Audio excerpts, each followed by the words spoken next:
All right, so it's Wednesday night, and we are continuing with the Bible Project. We finally finished the books of the Bible last week. It's took a couple of years, 2 or 3 years, somewhere around there, and there are more Bible Project videos. So we're going to go continue on with those now, and when we get back on normal schedule, back on our Sunday night schedule, we'll continue with the Bible Project. Today, we are going to move on to the first topic that we're going to talk about, and that is the day of the Lord. Uh, Kind of transitioning from that because we finished, obviously, with the book of Revelation, and we heard a lot about that in that video. So kind of look at that.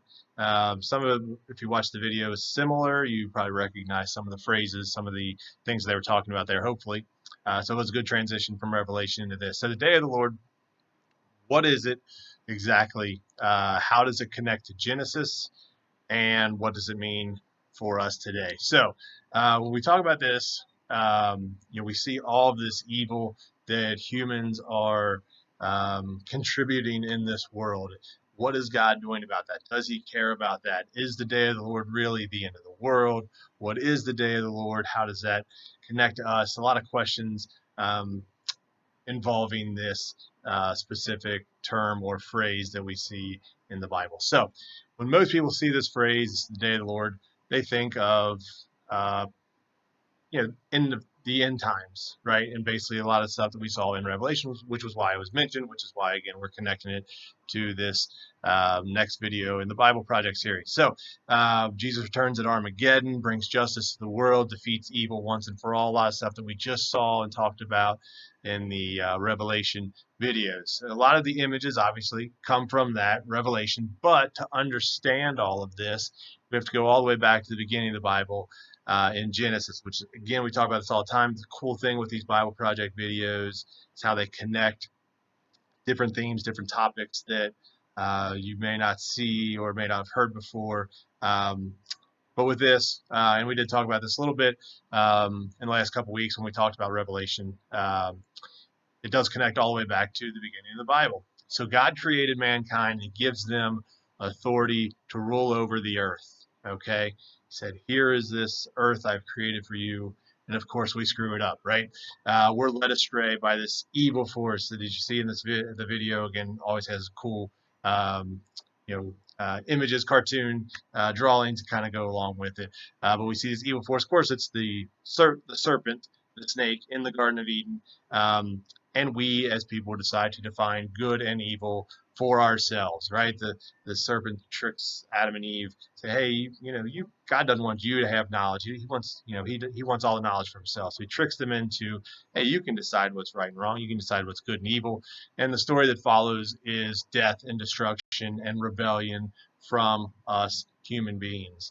So we see violence and killing, and of course the ultimate weapon is death, right? And that is used to obtain power as we go throughout all of time, really.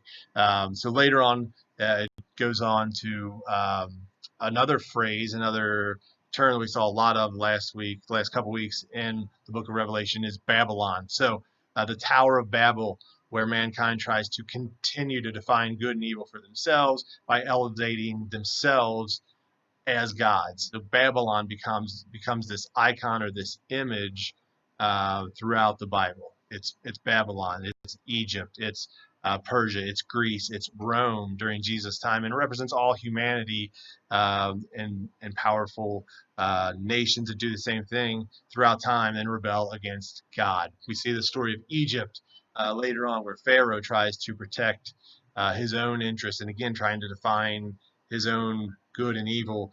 He enslaves the Israelites and tries to, again, define good and evil for himself, but God turns that on him, and the evil rains down on him, and God liberates his people from this evil. And it mentions how kind of the beginning of this phrase, the day of the Lord, comes from that, is to celebrate them, God delivering them from evil. The Israelites sing this song, and in this song, the Israelites refer to this day, kind of like Independence Day, you might think of. It's just referred to as the day. Okay, so the day of the Lord um, has freed them, and again, the day of the Lord later on. Again, they just called it the day then, but the day of the Lord will be the end of all of this, and God freeing us all. Um, so that's for the first. That's first mentioned. The day of the Lord is in the Old Testament. And that's what we're talking about this day. Something Israelites would celebrate every year. We know that now as Passover. They still celebrated. As time went on, though, new enemies came about for the Israelites, and um, remembrance of Passover, though, gave the Israelites hope that God would again bring the day and free them, deliver them from evil, which he did. But later on in the story, it mentions Amos the prophet in the Old Testament, and he brings the news that the day of the Lord was coming again, but this time it is for the Israelites.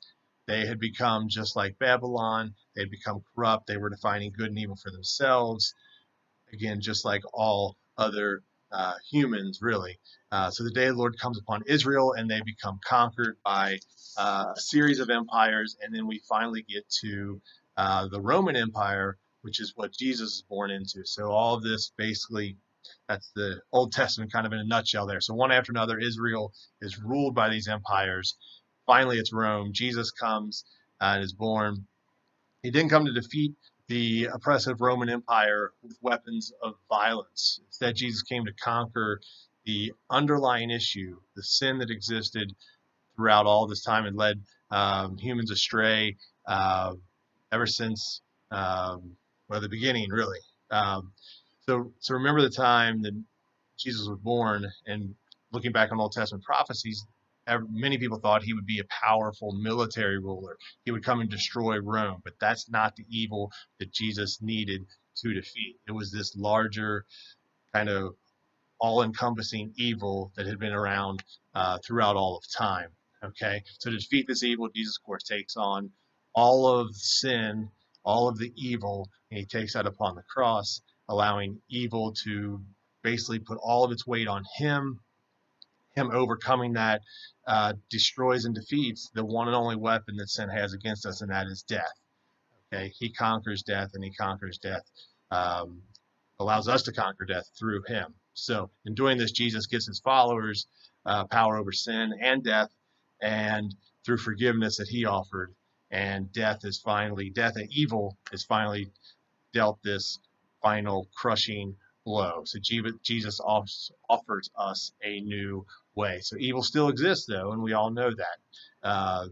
In society today, it's still there. We know that. But Jesus offered a promise for his return on the day of the Lord. He will finally come back and defeat evil once and for all. So this day of the Lord that the book of Revelation talks about, and again, it shows some of the imagery that we talked about in Revelation the last couple of weeks, the sacrifice lamb, Jesus' blood on him before the battle, because his blood won the battle already. He's not looking for our blood or anybody else's blood. He's already won the battle.